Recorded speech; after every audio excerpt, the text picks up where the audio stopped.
যেভাবে হারালাম এর জন্য যারা দায়ী তাদের সর্বোচ্চ দৃষ্টান্তমূলক যে শাস্তি মৃত্যুদণ্ড সেটাকে যে কোনোভাবে যে 90 দিনের একটা সময় দেওয়া হয়েছে বেঁধে এটার মধ্যে শেষ করা।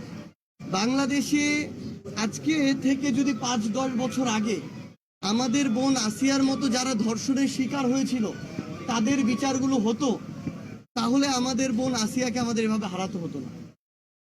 আমরা আমাদের এই বিচার ব্যবস্থায় নানা রকম রাজনৈতিক হস্তক্ষেপ দেখেছি, এই বিচার ব্যবস্থায় আমরা দীর্ঘসূত্রিতা দেখেছি।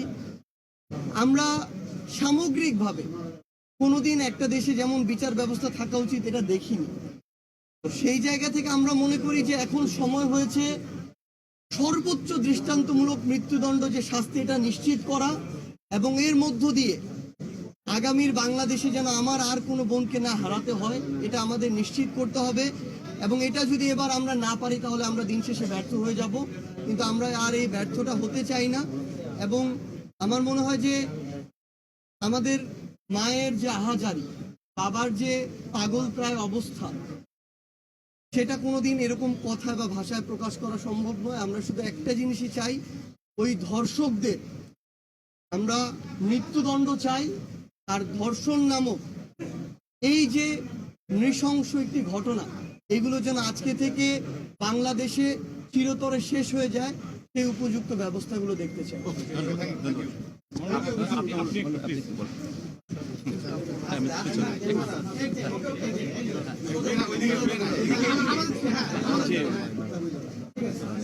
আজকের এই পরিস্থিতিতে আমরা বাকরুদ্ধ।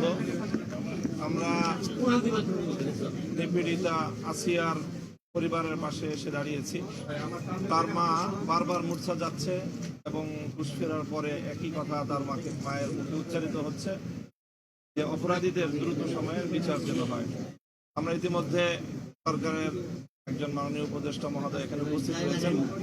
তিনি তার মাকে আশ্বস্ত করেছেন যে প্রয়োজনে আইন সংশোধন করে হলেও অতি স্বল্প সময়ের মধ্যে অপরাধীদের বিচার নিশ্চিত করা হবে।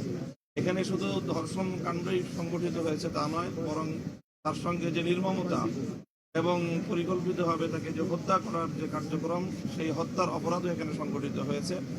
কাজেই এই জায়গাটায় আমাদের আবেগ তো এটাই ছিল যে ধর্ষিতা নিহত আমাদের বোন আসিয়ার তার দাফন হওয়ার আগেই খুনি ধর্ষকদের বিচার কার্য সম্পন্ন হওয়া, এটাই ছিল আমাদের আবেগ।